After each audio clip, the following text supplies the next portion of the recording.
Você acorda em um quarto estranho. Todas as paredes são de vidro e você está no que parece ser o meio de um estranho laboratório. No espaço que você se encontra, só existe uma espécie de cápsula, da qual você acabou de se levantar, um vaso sanitário e uma mesa com alguns itens e um computador, ou algo do tipo. Mas de tudo isso, o que mais te chama a atenção é uma estranha porta. Na verdade, a falta de uma. Onde deveria existir uma porta com o formato perfeito para existir uma, existe uma passagem coberta por concreto. E olhando para todos os lados, o lugar que você se encontra só pode ser um tipo de observatório, e você é o experimento de algum tipo de cientista. As suas suspeitas ganham ainda mais força depois que uma voz robótica aparece do nada dizendo: Hello, and again, welcome to the Aperture Science Computer Aided Enrichment Center. We hope your brief detention in the relaxation vault has been a pleasant one. Your specimen has been processed, and we are now ready to begin the test proper. Before we start, however, keep in mind that although fun and learning are the primary goals of all enrichment center activities, serious injuries may occur. For your own safety and the safety of others, please refrain from Por favor, por donde fallan. Muchas gracias. Turn back. The portal will open in 3, 2, 1. Bom, depois disso tudo, você consegue ver um portal laranja se formando, onde antes estava a parede de concreto. E o mais estranho, você consegue ver para além dele. Mas o que você vê parece não corresponder ao que deveria estar atrás da parede de concreto. Nesse portal você vê a sala em que você se encontra, mas do lado de fora, e vê você mesmo dentro dela. Você olha para o lado confuso e vê um outro portal, um portal azul, que também mostra você, só que mais perto. E olhando para o lado, você pensa um pouco e chega à conclusão que você conseguiria atravessar esse portal, olhando para todo o contexto em que você se encontra. A parede de concreto, um brilho estranho e até uma possível passagem para um lado de fora, você percebe estar em um estranho experimento, onde o foco é o teletransporte. E esse portal é uma passagem para o lado de fora. E nós entramos em uma nova questão. Você deveria realmente entrar no portal? Quão perigoso seria se teletransportar? Quando pensamos em nos movimentar pelo espaço, uma das primeiras coisas que vem à nossa mente são buracos de minhoca, que na teoria seria uma passagem que conectaria dois pontos do espaço. E a primeira coisa que precisamos levar em conta é que esses portais parecem ser estáveis demais para serem buracos de minhoca naturais. Mas por todo esse cenário, a última coisa que você pensaria é que alguma coisa aqui é natural. Na teoria, buracos de minhoca necessitariam de uma energia colossal para se manterem, mesmo que por poucos minutos, e dependendo do tamanho, até para se manterem por poucos segundos. Além disso, a instabilidade de um buraco de minhoca poderia fazer com que ele fosse desativado antes mesmo de você chegar ao outro lado, o que tornaria essa uma viagem extremamente arriscada.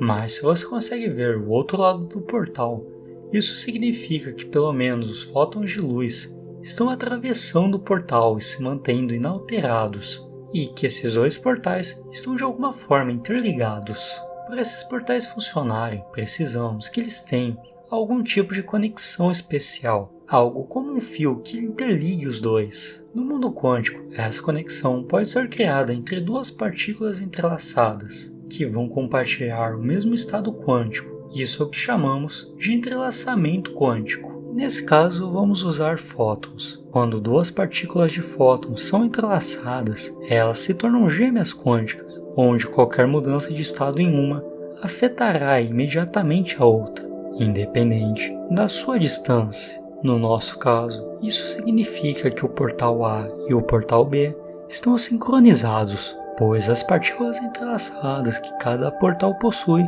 têm uma conexão que permite transferir o estado de uma partícula de um portal para o outro.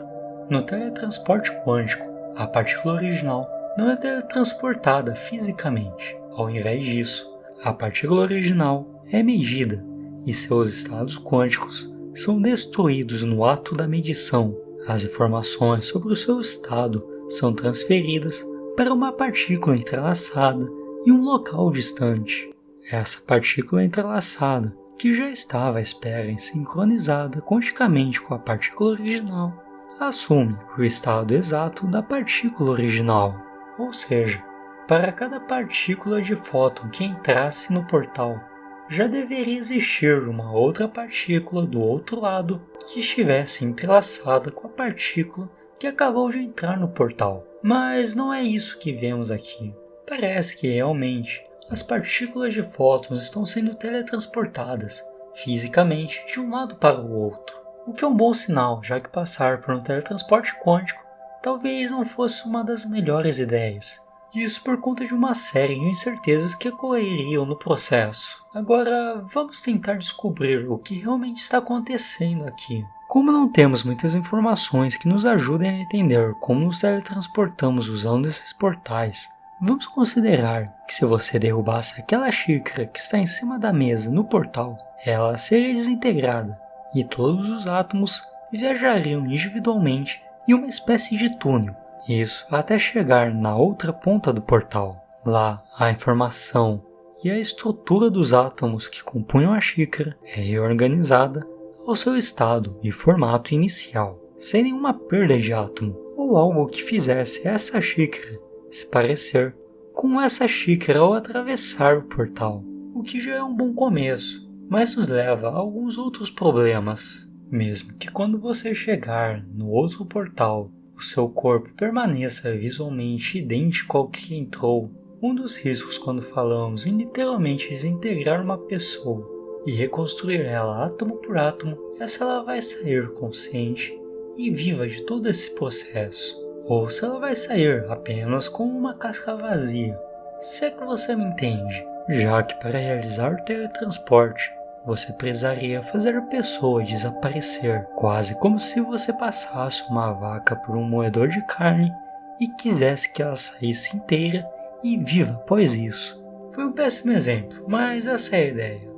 Agora, considerando que você vai sair vivo no final de tudo isso, supondo que assim que você entrar no portal, ele irá fazer com que você dormisse e cada um dos seus átomos passará pelo mesmo processo que a xícara tinha passado antes. Consequentemente, todas as suas memórias serão preservadas até o momento em que você entrou no portal.